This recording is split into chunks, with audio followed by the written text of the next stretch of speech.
عدت نکاح کیس صرف ملکی نہیں بلکہ اسلامی تاریخ کا گھٹیا ترین کیس ہے، اور میرا نہیں خیال کہ تاریخ میں کبھی کسی سیاسی مخالف نے اپنے مخالف کے خلاف اس قدر گھٹیا ہتھ کنڈا استعمال کیا ہوگا۔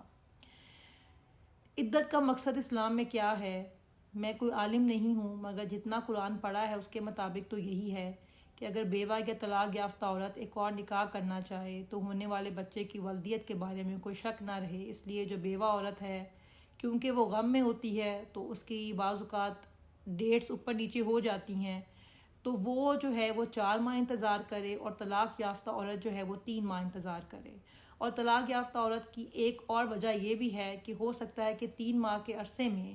اس کا دل اپنے پہلے شوہر کی طرف ہی دوبارہ مائل ہو جائے تو وہ رجوع کر سکے۔ اس کے علاوہ کوئی مقصد میری سمجھ میں تو نہیں آتا، اگر کوئی ہے تو علماء کرام بتائیں۔ یہ علماء کرام وہی ہیں جو دن رات ہمیں 70 حوروں کے بارے میں بتاتے ہیں، مرد کی 4 شادیوں کے فضائل کے بارے میں بتاتے ہیں، مگر یہاں پر جب ایک عورت نے اپنی مرضی کے ساتھ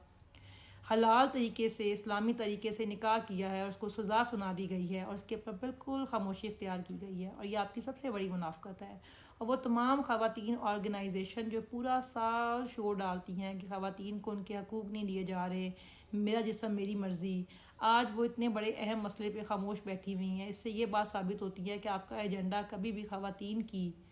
آزادی نہیں تھا، آپ کا مقصد کچھ اور ہے۔ اور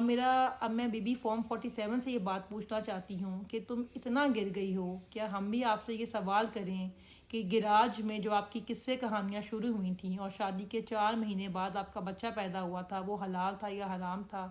یا آپ کے باقی بچوں کی شکلیں جو ہیں اصل باپ کے بجائے کتریوں کے ساتھ کیوں ملتی ہیں؟ یا ہم بھی یہ سوال کریں کہ آپ وہ کون سا راستہ اختیار کر کے اقتدار میں آئی ہیں، کیونکہ ووٹ تو آپ کو ملا ہی نہیں ہے، اور آپ کے والد محترم جن کے قصے کہانیاں بارڈر پار تک گئے ہوئے ہیں، اور آپ کے چچا جنہوں نے شاید ہی کوئی خاتون چھوڑی ہوگی، طلاقیں بھی کروائی ہیں انہوں نے، ڈی ایس پی کی بیوی کے ساتھ طلاق کروا کے انہوں نے شادی کروائی، اس کی نامعلوم عدت پوری کروائی تھی یا نہیں کروائی تھی، اور نہ جانے کتنی شادیاں ان کی آن دا ریکارڈ تو 8 شادیاں ہیں، آف ریکارڈ اللہ جانے کتنی شادیاں ہیں۔ اور ہم کیا محکموں سے بھی یہ سوال کریں کہ سب سے پہلے وائف سواپنگ کون سے محکمے میں شروع ہوئی تھی، اور یہ کہ اپنے بچوں کا ڈی این اے ٹیسٹ کروا کے عوام کو بتائیں کہ جو ولدیت کے خانے میں باپ کا نام لکھا ہوا ہے کیا وہ اصل باپ ہے یا نہیں ہے۔ اس لیے ہمیں اپنے لیول تک گرنے پہ مجبور مت کریں، اور یہ گھٹیا کیس جو ہے اسے ختم کریں، کیونکہ آپ پہلے ہی اسلام کا اور خواتین کا پوری دنیا میں بہت تماشا اور مذاق بنوا چکے ہیں۔ بہت شکریہ۔